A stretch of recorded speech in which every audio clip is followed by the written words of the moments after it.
Olá, gente, tudo bem? Então, a nossa aula de hoje vai ser sobre lançamento horizontal.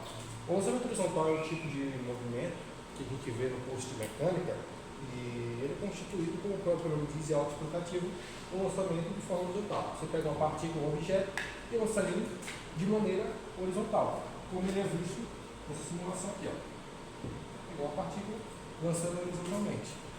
Certo? Vamos lá. O que constitui um lançamento horizontal? Ele tem algumas características bem interessantes. Entre elas, o fato de ele ocorrer em mais de um eixo coordenado. Esse fato faz com que os movimentos que atuam em cada eixo sejam distintos. Você vai ter a presença tanto de MRU quanto em MRUV, um em cada eixo coordenado. Como a gente vai ver daqui a pouco. Bom, a gente sabe que as equações que vão regir, aliás, as funções horárias em MRU e MRUV são as seguintes.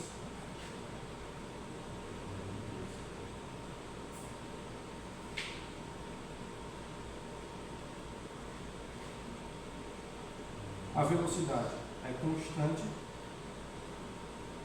em MRU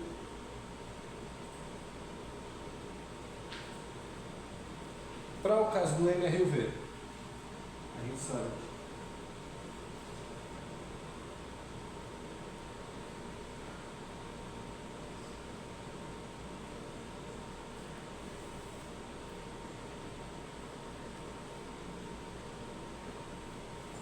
MRUV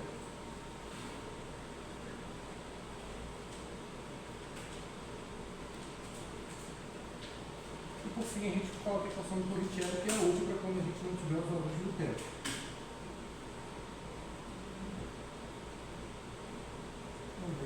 No MRUV. Perfeito? Essas são as equações que a gente vê de forma mais visual no curso de cinemática. Indo um pouco mais adiante, a gente vai levar agora para a particularidade dos nossos casos, do nosso caso, né? Bom, vamos lá. A gente sabe que, por exemplo, em X, ele vai ser um MRU, porque não existe presença de aceleração no eixo X.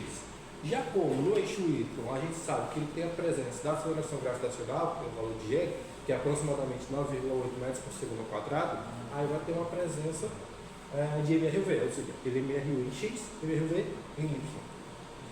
Passando adiante, vamos lá, agora com a particularidade dos nossos casos. A gente tem a ciência dessas equações, agora vamos definir elas para X e para Y. Em X, como a gente viu que S é igual a S0 mais VT no MRU, a gente vai ver o quê? Quem seria o S0? Seria a posição inicial em X. Como a gente, com o nosso sistema de referência, definiu a origem, o zero como sendo o ponto que ele lançou, a ponto de partida dele, o ponto inicial, vai ser o ponto zero. Ele sai do zero e aí vai, a partir daí, interessante no mover. A gente sabe que X é igual a VT. Para o nosso caso, a gente ainda tem a velocidade em X, que vai ser constante. Chamei de K porque vai facilitar. Isso aqui em X. É tudo em X. Partindo para Y agora, definindo a função horária em Y seria igual ao Y0 e seria o Y0. Para o nosso caso, a gente chama de referências. Como a gente definiu a origem como ponto de lançamento, o Y0 e o Y inicial, ele é nulo também. Mais o ZT. Bom, a gente sabe que o quê? Na posição inicial, o vetor velocidade, ele só tem componente em X. Ele não tem uma projeção em Y. Essa característica faz com que a velocidade inicial em Y seja nula. A velocidade inicial em Y é nula. Logo a gente tem que o V0T vai para zero. Perfeito? Aí mais um meio de AT2. Mais um meio da aceleração multiplicado pelo tempo ao quadrado. Bom, a gente vai ficar com um meio. A aceleração a gente sabe quem é ela, é o valor de G, negativo, que a gente definiu para o nosso referencial como positivo para baixo, mg e 2. certo? A velocidade em y, a função da velocidade, você vê, a gente viu que a velocidade inicial em y é nula, mais a t, é menos gt. E torre L, no mesmo caso, menos 2g delta y. A gente não vai ter problema aqui com esse quadrado e esse número negativo aqui, porque essa variação de y aqui vai dar um resultado negativo. Porque a gente vai ter esse referencial, naturalmente isso vai facilitar essas coisas. Ou seja, esse menos aqui, ele vai acabar sumindo. Ele vai dar um valor negativo, negativo com negativo, vai ficar positivo.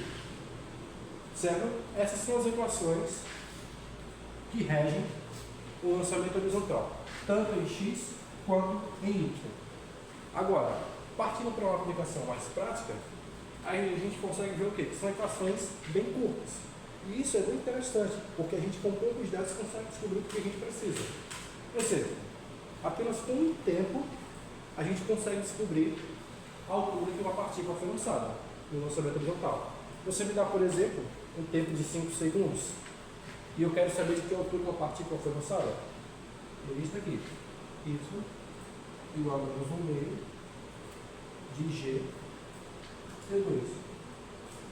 25, e 5 ao quadrado, 25. Eu disse que o tempo era de 5 segundos, naturalmente era só resolver essa equação.